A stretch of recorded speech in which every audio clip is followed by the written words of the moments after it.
Well, I give up. I had it earlier today. Okay. What is the ninth? What's the date today? You want to put it? 17th. Put on this. Okay, April 17th. Yes, thank you. What's up? Okay. Would you please join me in the Pledge of Allegiance to the flag?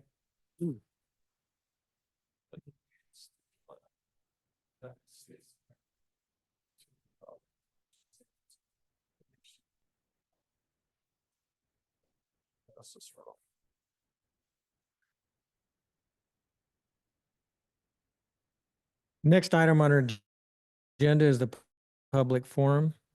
Since we have no one here from the public today, we'll Sorry, can we just note for the record that Logan Carnell's not here today? certainly, for the record, we have a quorum, but Logan Carnell is absent.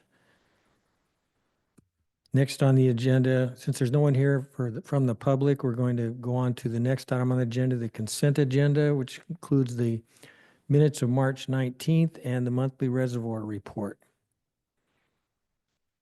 If no one has any questions or comments on that, I would entertain a motion to approve the consent agenda.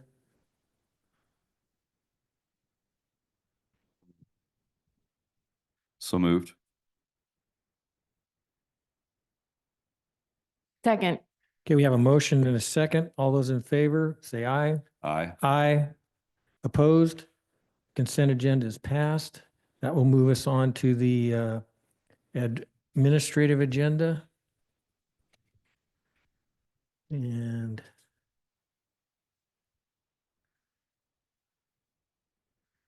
let's see.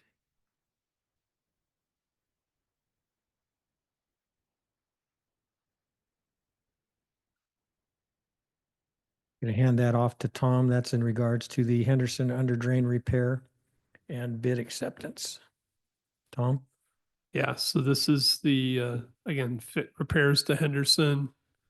The under drain, the outlet of the dam is half destroyed at this point. It's been a project on our plates for some time. So we went out for bids.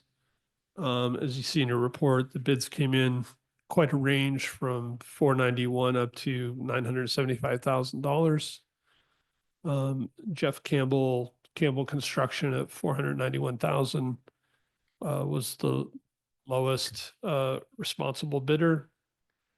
Couple of points of discussion on this today. So we had reserved $400,000 in capital this fiscal year, and we were planning to reserve $400,000 in this next year coming up. So it would have been a total of $800,000, which was what we were expecting it to cost. We went out to bid a bit early because we got the water down, and it looked like it was going to be. We worked with Ione to really get the reservoirs very low, and the weather is good. So we were looking at being able to do construction late August, early September. If the bids had come in much higher, we wouldn't have had the funds to do that. Kind of where they came in, I think there's opportunity to move forward, subject to the Sutter Creek City Council kind of approving a short-term loan to kind of bridge the gap in funding. So what we're asking you to do today is to award the contract kind of conditional on the council approving this additional funds, which they're meeting on Monday. The idea would be that, again, we start the new fiscal year July 1st. Part of the process, people pay their bills to ARSA, so they would pay throughout the year. Those funds would be used to repay this short-term loan. So Sutter Creek would have its money back by June of next year at the latest.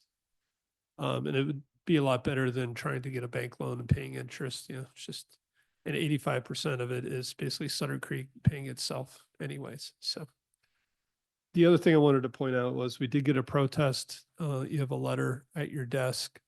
This was our response to the protest.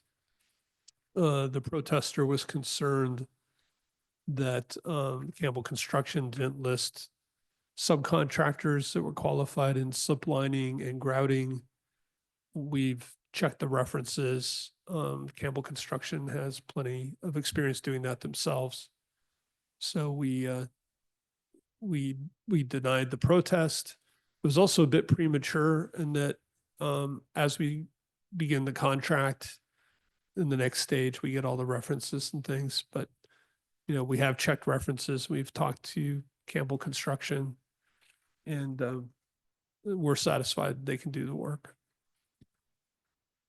So I'll stop there if you guys, and Dan, I don't know if you want to add anything.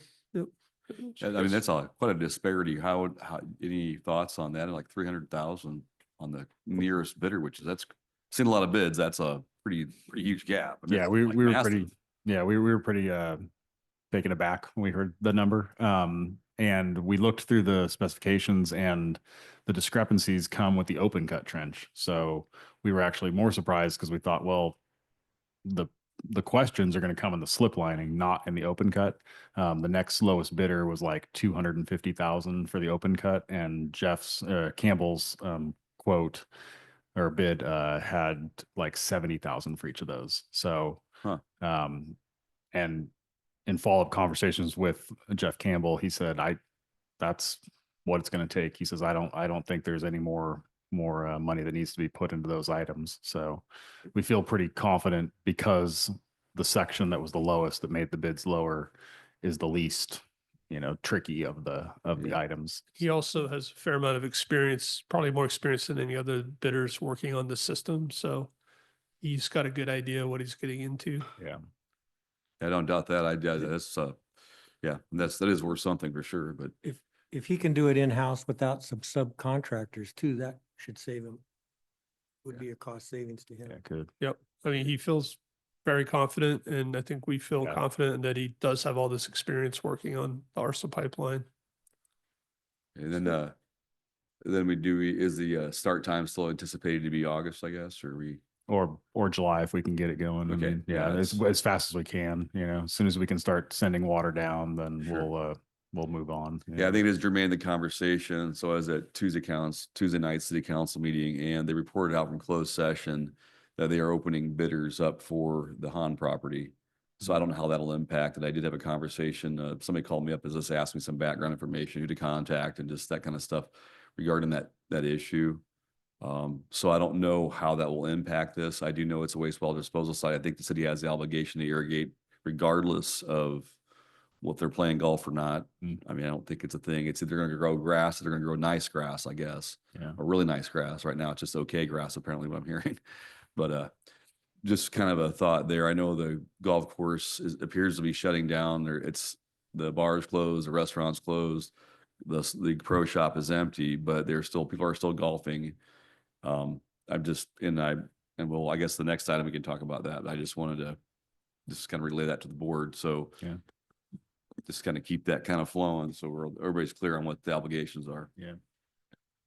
Campbell's also come in far lower than other bids on other work they've done for the city that they've completed. And I would imagine a lot of that is not having to transport all your equipment too. Deployment They're down the costs. street. So we do have a resolution for you guys to approve. Again, it'll be contingent on the city council also approving it. Do we have a motion to approve the resolution awarding the construction contract for Henderson under drain repair and financing? One resolution for the loan and the bid. We're just voting to go to the city of Sutter Creek seeking the loan, right? The next formality would be for the city And to approve the bid, or do we have to Yes. wait to approve the bid till we? It's both. So move. Have a second? I'll second it. Okay, we have a motion and a second. All those in favor signify by saying aye, please. Aye. Opposed? Okay, the motion carries. We'll move down then to the update to Ione regarding ARSA and City of Sutter Creek wastewater planning. Dan, I believe this is yours. It's both of ours. I reused the update that Dan and I did to the council as the attachment, but so just basically, we wanted to start to communicate with Ione.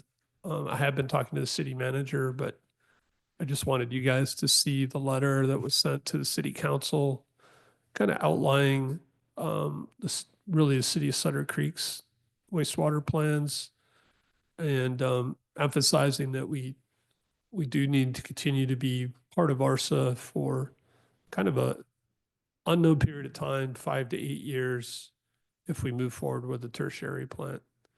And so, again, this is really in the interest of having open communication, meeting with George Lee this week.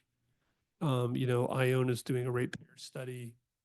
Even with that study, I think they're quite behind in terms of their rates supporting their capital needs. And they also have potentially a lot of wastewater that's going to exceed their secondary plant.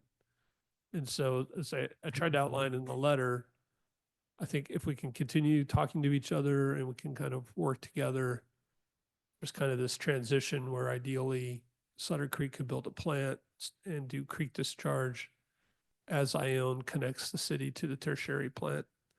And there can be kind of a smooth transition. But, the timeline is not precise, so everybody needs to kind of account for some flexibility. Just to clarify, when you say that the city still needs to be a part of ARSA for 5 to 7 years, you mean physical ARSA, not this ARSA, The pipeline, the pipeline? yes. Yeah, that's fair. That's a fair comment. Yeah. Yeah. Yeah, I mean, I've been trying to make sure everybody's on the same page, and I'm trying to be, helpful in all that regard. I did mention, I talked to the operator Tuesday night, I caught him on the sidewalk. I just did in all clearness, I want to make sure that he is feeling like that everybody's communicating. He's assured that that's the case. And I encourage him again, if you are having troubles, please reach out. I can help facilitate. I am on the ARSA board currently, however long it lasts. And then also, I just want to make sure that we're all communicating and that there's, we're getting things figured out. I mean, conceptually, I don't know how it's going to go down the line. I mean, Mule Creek's always been kind of a safety valve because they can kind of moderate. They are developing more spray fields out there.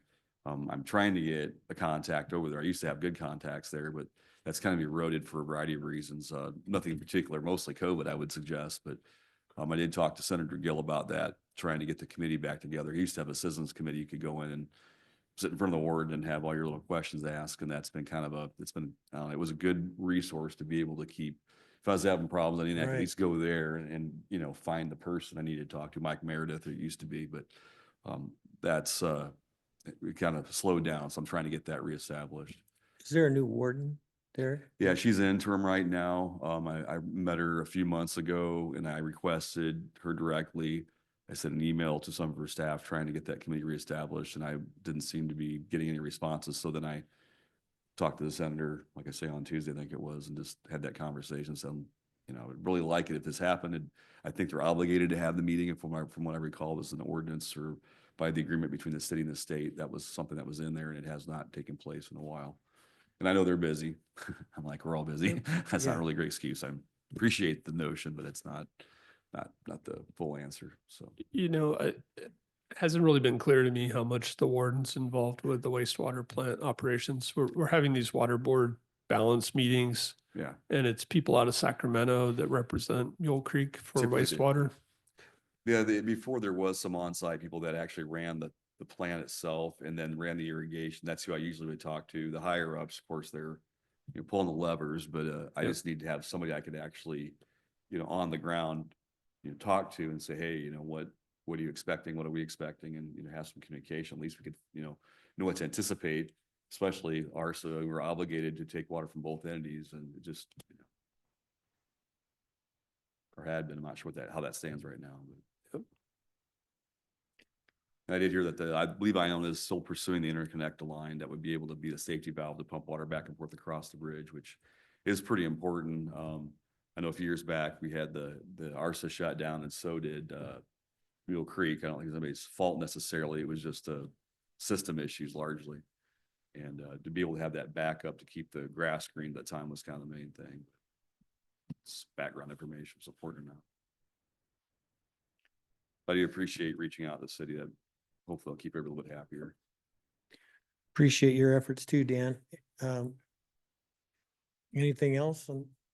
I was gonna say, we are resuming our operator meetings, so Very good. we'll be talking with them every month about, so, yeah, we're gonna start that next month. Good, So, very good. Yeah, it's critical, especially in light of the repair and everything. Exactly, yeah. Appreciate that. Yeah, just because the letter went to the council, I wanted you guys all to see it. That's why I put it in the packet there. Yeah, so it's good. I mean, if I can kind of just continue with just general update, I guess, which is kind of the next item. Yeah, so the operator meeting, again, with the construction, pretty critical that we go first this year and get our water down. We also just had another water balance discussion. The water board has never given us final approval of our individual balances. We've been waiting on that before we finalize the joint balance, but the joint deadline is May 1st. So the city managers and CDCR are going to be sending another letter requesting an extension. If we don't get one, we have a draft that we can go with, but we're going to be hustling to kind of get that in by May 1st. The water balance is quite negative, quite over. Ione, I guess, has agreed to stop using their perk ponds, which creates a big negative balance. There's a slight negative balance just between us and CDCR in certain conditions. But we need both additional land application area, and then if Ione is added into the equation, quite a lot of storage that needs to be constructed. Tom, Yep. the water balance considers the 100-year flood years, Yeah. making sure. We also are, the three-party agreement, I believe holds us to deliver a certain amount of water, which Yep. we don't have in drought years. But that's not part of the water board water balance, right? That's part of our agreement. It with is the- part of this analysis. The water board doesn't care about the golf course turning brown, but so it is part of that. So we looked at dry years, we looked at normal years, we looked at 100-year rain years. There is an active discussion going on with the Rancheria about Woodward Bottom, I think, for additional disposal. There's still this question of timing of Ione connecting to the tertiary plant when there's already a negative balance. Again, the water board isn't really asking us for that. They just want us to submit these numbers and certify them. The next step will be a timeline to address the problems. So, I don't think Sutter Creek's a part of the groundwater management basin unit, where they call it. You need a JVID. And this is, I mentioned this to the manager a few days ago, but so the groundwater management district, it's kind of this, I don't know, we're kind of being pulled on both sides, because one side saying take the water off the ground, the other one side saying put it in the ground. And the groundwater thing, they're trying, I mean, I'm on that board. I can request, if you guys like to see that table, it may be beneficial. I don't know if it yield any fruit or not, but when they're telling you to take water off of Bowers and telling Ione to take water out of Pond 6 and 7, it's doing the exact opposite of what this basin management unit is trying to do. They're trying to keep the aquifer full, and we're doing it in a legal manner so long as everything's permitted. And I'm like, what are you doing? You got one entity is telling you to take it out, one's telling you to put it in. I'm like, I don't know what we're supposed to do. I mean, it seems like the one place we could put water in, we have been, it's been going on for 50 years or what have you. Yep. Anyway, it's just the thought, if you, I don't know, you can, agendize if you care to, but if you have any interest of being part of that or sitting on the meeting, whatever you like to do, I don't know. Like I said, I don't know if it'll go anywhere or not, but it is kind of curious that you're being pulled at both sides. It just seems odd to me that these two groups are adamant they're right. I'm like, well, I don't know. yeah, I mean, it's a good point. Okay. That's why we are negative, is the loss of Bowers. Yeah. There's quite a lot of, Right, and that's what I thought, maybe the groundwater management thing might be a way to say, hey, we were doing that until you told us to stop, and That's a good point. Might be a point, source of leverage, or at least a good bullet point in your argument. And one little piece of that too, they did get a grant to install some monitoring wells. There's already some wells that are being monitored by the AW. They have monitored them pretty consistently, and they are wanting to put a well towards the county line. There's a confluence of several waterways that come together, and they're gonna put a monitoring well there. That's the concept, as long as the rest of the groups can agree to that.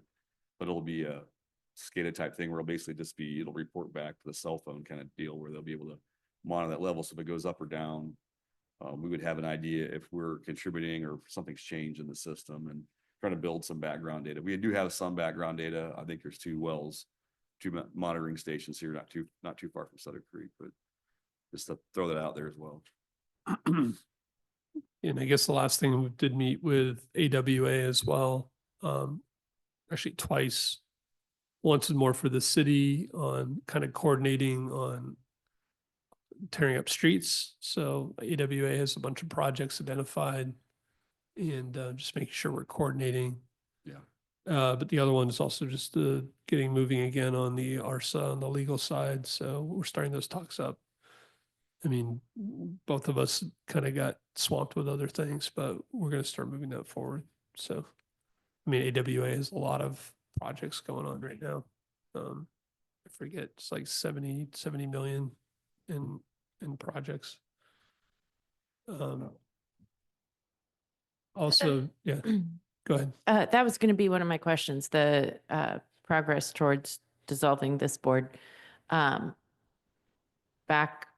6 months ago, I think the rush was to get it done before we replaced 2 members with 2 new members. But now that we've already done that, I can't remember the next milestone I that mean, we it's wanted to. just these legal agreements, and particularly with AWA, there's a lot of agreements and addendums, and both Larry and I are kind of going through them and trying to figure out, And they're really old and Yeah. conflict with each other if I. well, it's, and some amend them, and AWA has, there's agreements with the city, and then there's the ARSA stuff, and we kind of want to clean it all up. So a lot of it has to do more with the city contracts for treatment and collection. AWA pre-bought a lot of treatment capacity. Those contracts are so old. I mean, Larry recognizes they're really not fair. I mean, he's kind of brought it up. Like, there's nothing in there for capital.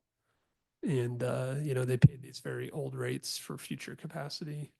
So we're trying to figure out how we're going to deal with some of that stuff. And, obviously he has to get it through his board as well. Mm. So I know it's taken a long time, but that's why. So Okay. that's really it. Is there anything else? Okay, that's there's no closed session. So unless there's anything else from any board members? No? Okay, we're adjourned. Thank you. Thank you.